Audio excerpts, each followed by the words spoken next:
Nú ætlum við aðeins að kíkja á prómil. Prómil er reiknað nákvæmlega eins og prósent, nema prómil er 1 á móti 1000.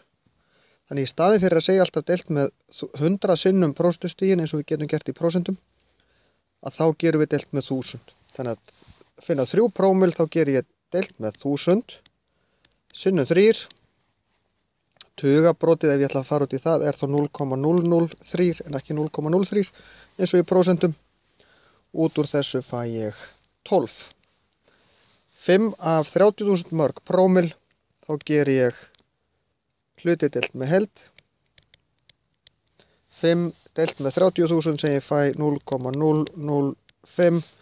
Svo ger ég sinnum 1000 til þess að breyta tugabrotinu í prómil þá en ekki prósentu. Ekki 100 eins og í prósentum, og þetta eru 5 prómil. Og merkið þegar við gerum prómil er 0 og svo 2 0 hérna, þannig að það eru 3 0 hérna samtals eins og það eru 3 0 í 1000, en prósentumerkið er bara 0 upp og 0 niðri, 2 0 af því að það eru 2 0 í 100. Flóknara var það nú ekki.